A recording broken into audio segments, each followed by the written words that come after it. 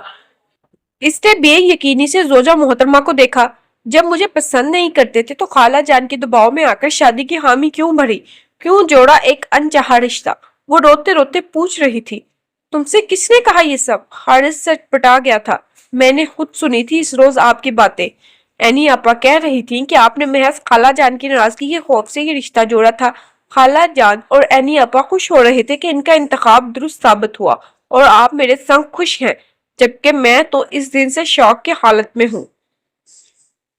میرے تو وہم گمان میں بھی نہ تھا کہ آپ کسی دباؤ میں آ کر مجھ سے شادی پر راضی ہوئے ہیں، حالانکہ مجھے یہ بات بہت پہلے سمجھ لینی چاہیے تھی۔ آپ پہلے دن سے میرے ساتھ دوستانہ تعلق استوار کرنے کی کوشش کرتے رہے، دوستی دوستی کا راگ الاپتے رہے، اور میں آپ کی محبت، وارفتگی اور التفات کو ترستی رہی۔ میں آپ کی بیوی تھی حارث، اور آپ مجھے کسی ناسمجھ اور کم عقل دوست کی طرح ٹریٹ کرتے رہے۔ میں خود کو مطمئن کرنے کے لیے لاکھ توجیہات دی، لیکن پھر میری ساری خوش فہمیوں کا خاتمہ ہو گیا۔ میں نے آپ لوگوں کی باتیں سن لی، میں زبردستی آپ کی زندگی میں شامل کی گئی۔ یہ انکشاف مجھے کس اذیت میں مبتلا کر گیا آپ اندازہ نہیں لگا سکتے۔ میری نگاہوں میں میری ذات دو کوڑی کو ہو کر رہ گئی۔ اس سے تو اچھا تھا میرے بھائی میری شادی شہزاد کے ساتھ، اس سے آگے ایک لفظ نہیں۔ حارث نے بے تحاشا خفا ہوتے ہوئے اس کی بات کاٹی۔ وہ چپ تو ہو گئی مگر آنسو اب بھی مسلسل اس کی گال بھگو رہے تھے۔ حارث نے گہرا سانس اندر کھینچا تھا۔ صورتحال اس کی توقع کے بالکل برعکس نکلی تھی۔ تم جس بے یقینی کی کیفیت میں ہو، پتہ نہیں میری وضاحت کو قبول کرو گی بھی یا نہیں، لیکن اب تمہیں چپ ہو کر میری بات سننا ہوگی۔ فار گاڈ سیک، آنسو بہانا بند کرو، یہ آنسو میرے دل پر گر رہے ہیں۔ حارث نے بے چارگی سے اسے مخاطب کیا تھا۔ ہاں یہ سچ ہے کہ جب اماں نے پہلی بار میرے سامنے تمہارا نام لیا تھا تو میں نے فوراً ہی انکار کر دیا۔ جانتی ہو کیوں؟ حارث نے پوچھا۔ ہانیہ نے آنسوؤں سے لبریز آنکھوں سے حارث کو دیکھا تھا مگر حارث کے سوال کا کوئی جواب نہ دیا تھا۔ میرے انکار کی وجہ تمہارے یہ آنسو ہی تھے مسز۔ ٹھنڈی سانس بھرتے ہوئے حارث نے ٹشو کے ڈبے سے ٹشو نکال کر ہانیہ کو تھمائے تھے۔ پچھلے کئی برسوں سے میں تمہارے ایک ہی روپ سے واقف تھا، اور وہ یہ روپ ہی رونے دھونے والا تھا۔ ایک روتی برسوتی لڑکی کے ساتھ شادی کا میرا قطع کوئی ارادہ نہ تھا۔ تو کسی نے گن پوائنٹ پر تو مجبور نہیں کیا تھا آپ کو، نہ کرتے اس سے شادی؟ اس بار ہانیہ تن کر بولی تھی۔ حارث نے بہت مشکل سے اپنی مسکراہٹ ضبط کی۔ مجھے کوئی گن پوائنٹ پر مجبور کر بھی نہیں سکتا مسز، میں ذرا وقتی ٹائپ کا بندہ ہوں۔ حارث نے اسے باور کروایا تھا۔ ہانیہ بس اسے خفگی سے دیکھ کر رہ گئی۔ جس طرح تم نے ہماری باتیں سن کر گراک پھیلایا، اسی طرح ایک دن میں نے بے اتفاق سے تمہاری اور اماں کی باتیں سن لی تھی۔ وہی دن تھا جب تم اماں کو شہزاد کے رشتے کے متعلق بتا رہی تھی۔ اس روز تمہارے آنسو میری غیرت پر تازیانہ بن کر لگے۔ میرا بس نہ چل رہا تھا کہ میں شہزاد کو شوز کر دوں۔ اماں بھی تمہاری وجہ سے بہت اپسٹ تھی، لیکن میرے ایک بار کے انکار کے بعد اماں نے دوبارہ میرے سامنے تمہارا نام تک نہ لیا تھا۔ جو کام مجھ سے کوئی زور زبردستی نہ کروا سکا وہ بس خود بخود ہی ہو گیا۔ تم اسے ہمدردی کا نام دے دو یا فرما برداری کا، بہرحال میں نے اماں کو تمہارے لیے ہاں کہہ دی تھی۔ مانتے ہیں نا آپ کہ یہ صرف ہمدردی پلس فرما برداری تھی؟ مجبوری کا نہ صحیح مگر یہ ہمدردی کا بندھن ہے نا۔ ہانے کی ہچکیاں پھر شروع ہو گئی۔ ہاں، نکاح سے پہلے تک یہ صورتحال تھی۔ حارث نے فراغ دلی سے تسلیم کیا۔ اب یہ مت کہہ دیجیے گا کہ نکاح کے بعد آپ کو مجھ سے محبت بھی ہو گئی ہے۔ وہ روتے روتے بول اٹھی تھی۔ حارث لب بیچ کر اسے خفگی سے تکتا رہا۔ اب کیوں خاموش ہو گئے؟ بولتے کیوں نہیں؟ ہانیہ نے روندی ہوئی آواز میں سے مخاطب کیا۔ کیا کہوں؟ جو کہنے لگا تھا اس سے تم نے منع کر دیا۔ مجھے بہلائے مت حارث، اتنی بیوقوف اور کم عقل نہیں ہوں میں، وہ چڑ کر بولی تھی۔ بیوقوف تو میں ہوں، شادی کے بعد سے اب تک اسی کوشش میں لگا رہا کہ ہمارے درمیان ایک دوستانہ سا تعلق استوار ہو جائے۔ تم مجھ پر اعتماد کرو، مجھ سے تمہاری جھجک ختم ہو جائے، اپنے دل کی ہر بات تم صرف میرے ساتھ شیئر کرو۔ میں سوچتا تھا تمہاری زندگی میں پرخلوص رشتوں کی کمی رہی ہے، اپنے شوہر کو تم اپنا سب سے پرخلوص دوست مان لو، لیکن اس کوشش کا یہ نتیجہ نکلا کہ میں تم سے ڈھنگ سے اظہار محبت بھی نہ کر سکا، اور اظہار محبت کرتا بھی تو کیسے؟ ذرا سا رومانٹک ہونے لگتا تھا تو تمہارے چہرے پر ہوائیاں اڑنے لگتی تھی۔ میں حیران ہوتا تھا کہ میرے دل میں تمہارے لیے اتنی شدید محبت اچانک کیسے پیدا ہو گئی، لیکن میں اپنی محبت اور وارفتگی کا اظہار کرنے کے بجائے پہلے انڈرسٹینڈنگ ڈیولپ کرنے کی کوشش میں لگا رہا۔ بتاؤ ذرا، اس روئے زمین پر مجھ سے بڑا گھامڑ اور کون ہوگا؟ اور جس کے لیے یہ سب کچھ کیا، آج اسی کی عدالت میں پیشی بھگتنا پڑی۔ اس معزز شخصیت سے میری التماس ہے کہ شک کی اینک اتار کر صرف ایک بار میری آنکھوں میں جھانک لے۔ اگر اسے واقعی ان آنکھوں میں محبت کا ٹھاٹھے مارتا سمندر نظر نہیں آ رہا، تو میں ابھی اسی وقت اسے اچھے سے آئی اسپیشلسٹ کے پاس لے کر جانے لگا ہوں۔ آپ واقعی مجھ سے محبت کرتے ہیں حارث؟ کس بے یقین لہجے میں وہ استفسار کر رہی تھی۔ حارث کو اس پر ٹوٹ کر پیار آیا۔ کون سی زبان میں کہوں کہ تمہیں یقین آئے گا؟ اس نے مسکرا کر پوچھا۔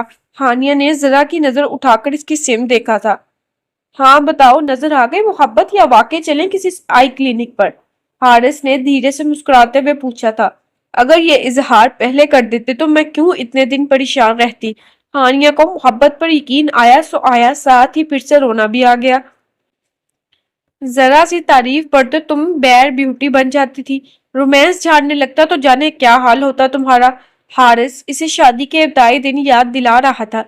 تو نئی نویلی دلہنوں کو شرم تو آتی ہی ہے نا، اس کا یہ مطلب تھوڑی ہے کہ شوہر ڈھنگ سے اظہار محبت بھی نہ کر پائے۔ حارث اس شکوے پر بھرپور انداز میں مسکرایا تھا۔ میری دلہن اب بھی نئی نویلی ہی ہے، وہ مطمئن رہے، اب اس کا شوہر اس سے محبت بھی کرے گا اور اظہار محبت بھی۔ کہو تو ایک غزل سنا کر اظہار محبت کی شروعات کروں؟ وہ شریر ہوا تھا۔ بس کریں اب۔ ہانیہ کے ہونٹوں پر شرمگین سی مسکراہٹ پھیل گئی تھی۔ شروع کیا نہیں اور ابھی سے بس کر دوں؟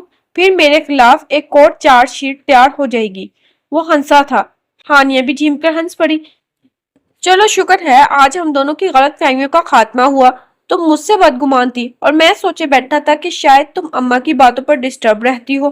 میں سوچتا تھا جیسے تم اپنے گھر والوں کی چھوٹی چھوٹی باتوں پر دل گرفتہ ہو جاتی تھی، اماں کی باتیں بھی تمہیں ویسے ہی پریشان کرتی تھی۔ آپ مجھے بہت اممیچور سمجھتے تھے حارث۔ مجھے اپنے گھر والوں کی جن چھوٹی چھوٹی باتوں پہ رونا آتا تھا وہ بے شک آپ کے لیے معمولی ہوں، لیکن مجھے ان کے جن رویوں کو مسلسل بھگتنا پڑ رہا تھا اور سہنا کسی بھی نارمل انسان کے لیے آسان نہیں تھا۔ میری بھابیاں مجھے صرف ایک بوجھ تصور کرتی تھی۔ ان کے سرد و سپاٹ رویوں کو سہتے سہتے جب میں تھکنے لگتی تو یہاں خالہ کے پاس آ کر اپنا جی کا بوجھ ہلکا کر لیتی۔ ماں باپ کے بعد میرا گھر میرے لیے صرف ایک سرائے بن چکا تھا۔ اپنے ہی گھر میں اجنبیوں اور مہمانوں کی طرح رہنا کتنا تکلیف دہ امر ہے، اس کا اندازہ کوئی اور شخص لگا ہی نہیں سکتا۔ ہانیہ تھکے تھکے لہجے میں بولی تھی۔ چلو اپنے تکلیف دہ ماضی کو بھول جاؤ، اللہ نے مجھ سے محبت کرنے والا شوہر عطا کر کے کیا تمہاری ساری محرومیوں کا ازالہ نہیں کر دیا؟ آپ سے شادی کے بعد مجھے ماں جیسے خالہ کی شفقت بڑی چھاؤں ہمیشہ کے لیے میسر آ گئی۔ میری اصل خوش نصیبی یہ ہے جناب، ہانیہ نے اس بار مسکرا کر جتایا تھا۔ تو جب ماں جیسی خالہ تمہارے کسی کام میں ماؤں کے انداز میں نقص نکالتی تھی تو تمہارے چہرے پر 12 کیوں بجنے لگتے تھے؟ حارث کو بر وقت یاد آیا تو پوچھ بیٹھا تھا۔ صرف اور صرف آپ کی وجہ سے۔ خالہ جب بھی مجھے کچھ سمجھانے لگتی آپ مجھے ایسے ٹک ٹکے باندھ کر گھورنے لگتے کہ خفقت کے مارے میرا برا حال ہو جاتا۔ میں سوچتی تھی کہ آپ اپنے دل میں مجھے پوہر سمجھ رہے ہوں گے، بس مجھے اس لیے رونا آنے لگتا۔ لو جی، یعنی کہ یہ قصور بھی میرے ہی کھاتے میں درج تھا۔ صدمے اور افسوس سے حارث کا برا حال ہونے لگا۔ غلط فہمی تھی حارث، اب تو ختم ہو گئی ہے نا؟ ہانیہ نے اسے تسلی دی۔ حارث اسے مصنوعی خوفی سے گھورنے لگا تھا۔ اچھا اب ایسے ناراض ہو کر تو مت گھوڑے، پرومس آئندہ آپ کے خلاف کوئی غلط فہمی دل میں نہیں پالوں گی۔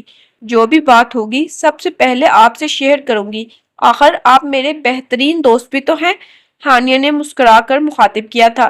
ہرگز نہیں، دوستی والی پیشکش محدود مدت کے لیے تھی، اب میں تمہارا شوہر ہوں۔ پہلے تم نے میرا دوستانہ روپ دیکھا تھا، اب میری محبتوں کی شدتیں بھی دیکھنی پڑیں گی، اور اگر تم نے میں سب کچھ دیکھ لوں گی حارث، پہلے ذرا کچن دیکھ لوں، بغیر دھلے برتنوں کا انبار جمع ہے۔ شام کے کھانے کے لیے بھی کچھ بنانا ہے۔ ہانیہ بوکھلا کر اٹھ کھڑی ہوئی تھی۔ حارث نے اس کا ہاتھ پکڑ کر دوبارہ اپنے پاس بٹھایا تھا۔ تمہارا یہ شرمایا بخلایا سروپ میرے ہوش اڑا دیتا ہے جانے من۔ پتہ نہیں چند ہی دنوں میں کیسا جادو کر دیا ہے مجھ پر۔ ہر وقت ہر گھڑی صرف تمہارے خیالوں میں ہی کھویا رہتا ہوں۔ حارث کے مخمور لہجے پر کی جانے والی سرگوشی، اس کی وارفتگی، ہانیہ اپنے دل کی دھڑکن کو سنبھالنے میں ناکام ہوئے جا رہی تھی۔ مجھے آپ کی محبت کی صداقت پر دل سے یقین آ گیا ہے حارث، لیکن دوستی والی پیشکش کی مدت تھوڑے عرصے کے لیے اور بڑھا دیں پلیز۔ وہ دھیرے سے گویا ہوئی تھی۔ اس کی پلکوں کی لرزش اور گالوں پر بکھرتی لالی اس کی دل کی کیفیت کا پتہ دے رہی تھی۔ حارث محظوظ انداز میں مسکرایا تھا۔ صرف ایک ڈائیلاگ سن کر یہ حالت ہوئی ہے۔ یہ تو اظہار محبت کی ابتدا ہے بیوی۔ اس نے اسے شریر انداز میں چھیڑا۔ آج کے لیے یہی بہت ہے۔ بس اب میں کھانا بنانے جا رہی ہوں۔ وہ یک لخت اپنا ہاتھ اس کے ہاتھ سے چھڑاتی تیزی سے کمرے سے باہر نکلی تھی۔ حارث کے لبوں پر دلکش مسکراہٹ بکھر گئی۔ ماں کی فرمانبرداری کا کیا خوبصورت اور حسین انعام ملا تھا اسے۔ اس کا رواں رواں اپنے رب کا شکر گزار تھا۔ بہت مطمئن انداز پر وہ بیڈ پر نیم دراز ہو گیا۔ اب وہ آنکھیں موندے دل ہی دل میں رومانٹک سی غزل یاد کرنے کی کوشش کر رہا تھا، جو آج شب اسے اپنی بیوی کو سنا کر باقاعدہ اور بھرپور اظہار محبت کرنا تھا، کیونکہ ہانیہ کا شکوہ بجا تھا۔ اظہار کے بنا محبت ادھوری تھی۔ اب اسے محبت بھی کرنی تھی اور ساتھ ہی اس کا بھرپور طریقے سے اظہار بھی۔ ساتھ ہی یہ اعتراف بھی کہ محبت کے بنا اس کی زندگی ادھوری تھی، بالکل ادھوری، کیونکہ محبت ہی تو زندگی ہے۔ اچھا جی، تو یہ ناول ہو گیا کمپلیٹ۔ بہت مزے کی چھوٹی سی لو سٹوری تھی۔ میں امید کرتی ہوں آپ کو بھی پسند آئی ہوگی۔ اگر آپ کو یہ ناول پسند آیا ہو تو اس طرح کے مزید ناول سننے کے لیے میرے چینل کو سبسکرائب کریں، لائک کریں اینڈ شیئر کریں۔ Thank you.